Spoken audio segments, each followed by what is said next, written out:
If you don't figure out your van life power setup, you'll either be in the dark or you'll be broke.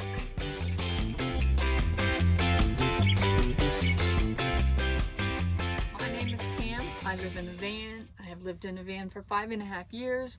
I have my puppy, Matrix, who's sleeping right now, and we travel all over the United States, and we're mostly off-grid.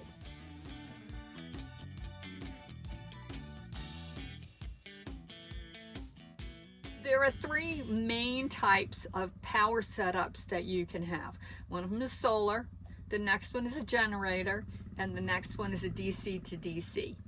There are two other ones I'm going to talk about just for mention at the end of this video, just so you have those in your arsenal in case you need them. So let's start with solar. There's a lot of talk about solar, and everybody wants solar and they think it's wonderful, and I like having my solar, but solar does have some limitations. The first one really is weather. If it's cloudy, they're not going to be charging. The second one is if they're dirty, and the third one is what time of year it is. Solar panels need direct sunlight, and if you're in fall or you're in spring, the sun doesn't get that high up in the sky, so you're kind of at an angle. You're not getting the same kind of direct sunlight that you'll need to actually do the job for your solar panels. There's a few kinds of ways that you can do your solar. One of them is just solar panels that are glued on your roof, which is what I have. You can have them that have a built-in frame, and those are solid. The other thing that you have to consider is space. How much room do you actually have on your roof?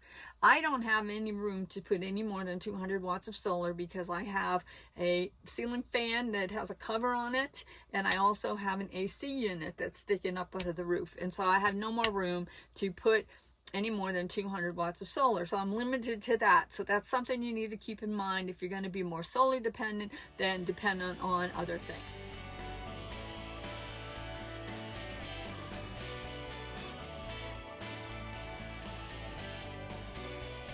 Let's talk about generators. I have a real love-hate relationship with generators.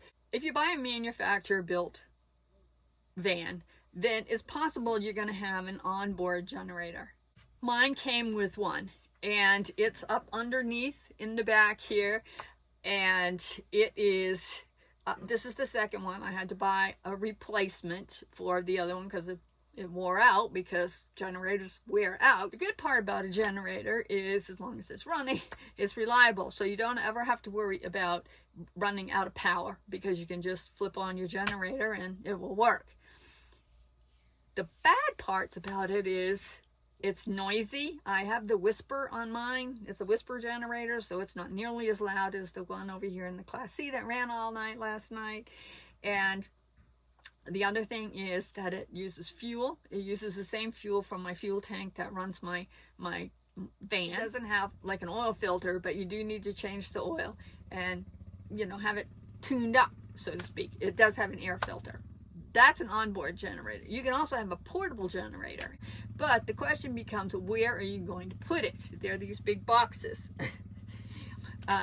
So you may not have actual room inside your van to put it, and if it's run on gas, you're going to want to run it outside anyway because of the fumes. So I have seen them on the back of a van. They have a carrier that you put the generator on, and it just rides on the back of the van all the time. So you have two choices: on board, portable, or none.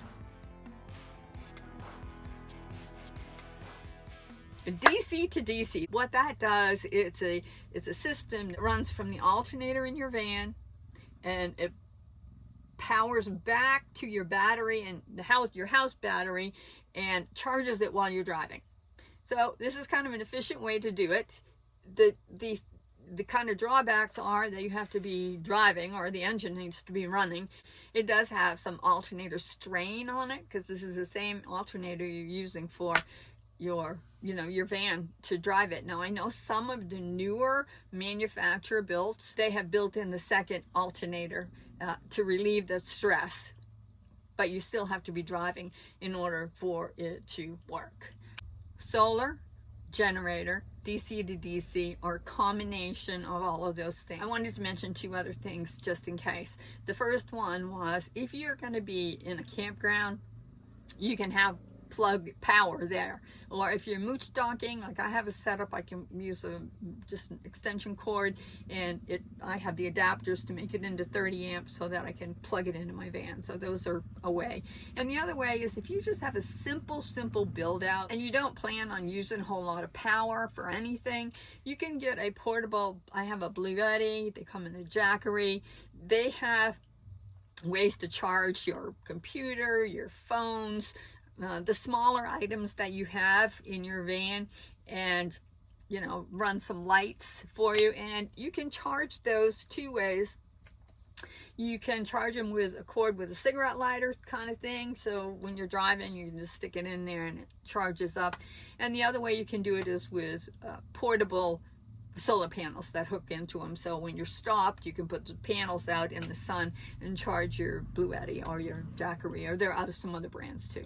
So that is a very simple explanation of power and your choices that you may have depending on the amenities that you chose in last episode, in episode 3. This may change depending on your power setup and whether you're going to do a van build out, have it built, or buy a manufactured built. Just remember to comment any questions. I'm not an expert in this. I have my experience, and that's what I'm sharing with you right now. In episode number 1 of my Dream to Drive series, we talked about what is life costing you right now. In number 2, we talked about what kind of expenses that you can ditch when you move into a van. Episode number 3, we talked about the amenities you might want in a van. And of course, episode 4 right now is about power. Next time, in episode 5, we're going to go back to money again, because that's kind of a subject that everybody wants to know more about. But some of these other things you have to learn first in order to know how much money you're going to need to spend in order to get what you want. So anyway, I am going to link in the description my playlist for episodes 1, 2, and 3, and please go back and watch those and kind of catch up in the series. And episode number 5 will be coming out next Tuesday. So remember to subscribe, hit that bell, ding, so you'll get a notification when our next episode comes out. And in the meantime,